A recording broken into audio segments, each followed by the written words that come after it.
pandangan apa yang terjadi ketika kita membuat sebuah variabel. Nah, di pembahasan kali ini buat variabel tapi tidak digunakan, maka akan return error misalkan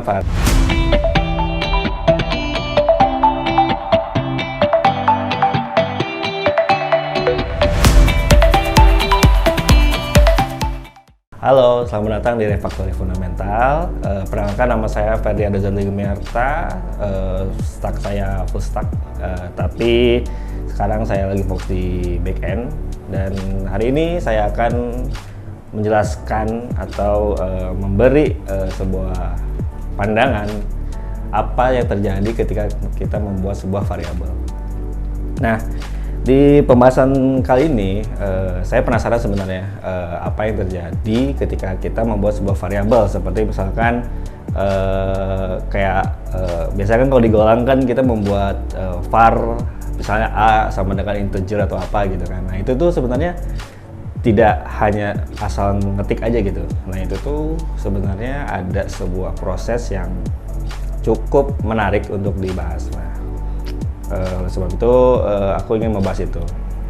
Jadi ketika kita membuat sebuah variabel, itu ada sebuah proses penamaan sebuah memori. Jadi semua yang kita tulis dalam kode editor itu ketika kita merun sistemnya itu membuat sebuah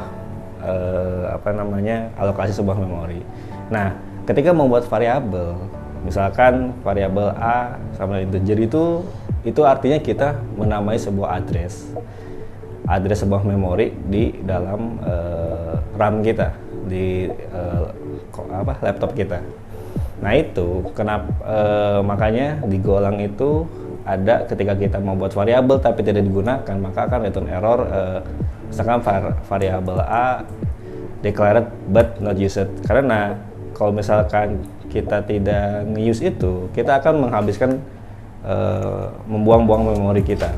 Jadi apa yang terjadi ketika kita membuat variabel itu adalah menamakan sebuah alamat di sebuah memori. Jadi memori itu mempunyai alamatnya.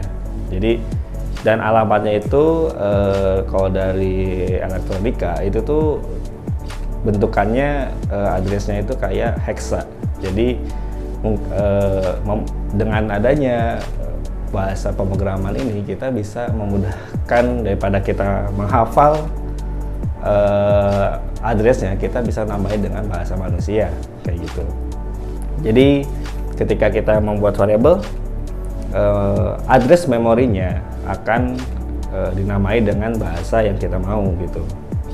Nah, untuk isinya ketika kita membuat variabel itu isinya belum ada. Jadi memori itu dengan address sekian, addressnya belum diisi. Kecuali kita langsung mengisi misalkan var a sama dengan 1. Berarti address di memori yang dinamai a itu mempunyai value 1. Seperti itu.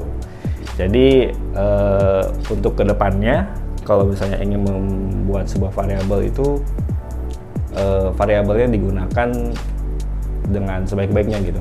Jadi jangan membuat variabel tidak digunakan. Nah untungnya di golang itu dia agak strict ya. Kalau misalkan kita membuat variabel dan tidak digunakan tuh akan return error. Mungkin karena golang juga mengedepankan sebuah efisiensi penggunaan memorinya. Nah dan juga mungkin golang juga selama saya di sini bukan dituntut sih, diajarkan bagaimana caranya kita bisa membuat code yang bersih gitu. Jadi gak banyak membuat variabel, gak banyak membuat gak membuat code yang panjang, karena semakin banyak variabel yang kita buat, semakin banyak memori yang kita gunakan, dan itu memperlama proses kita. Nah, jadi dengan tahu konsep ini mungkin kita bisa kepikiran untuk belajar tentang apa itu clean code gitu.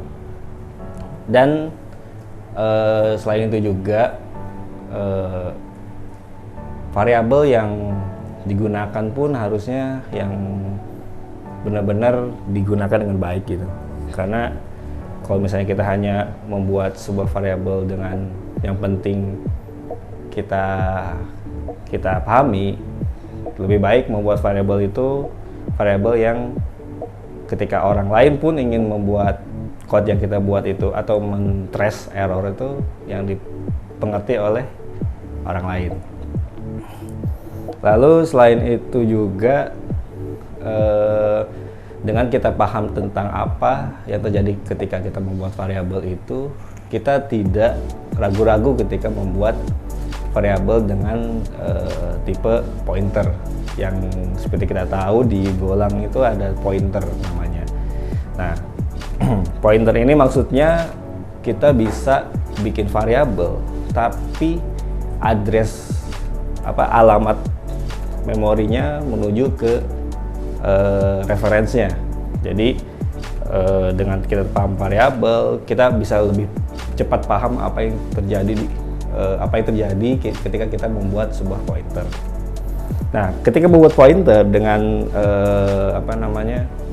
dan asterisk ya, bintang itu tuh berarti kita membuat tipe misalkan var a bintang string itu berarti variabel a dengan alamatnya, entah misal alamat memorinya 2 misalkan.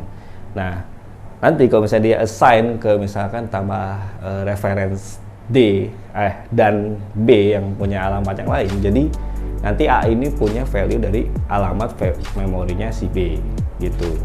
Nah, sedangkan kalau misalkan kita nggak assign apa-apa, si A ini punya alamatnya, cuman value-nya ini masih nil karena belum di-assign.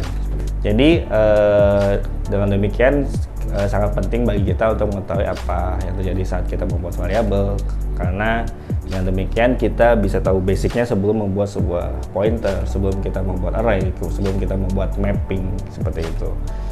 Oke, itu aja pembahasan dari saya. Semoga bermanfaat. See you next time.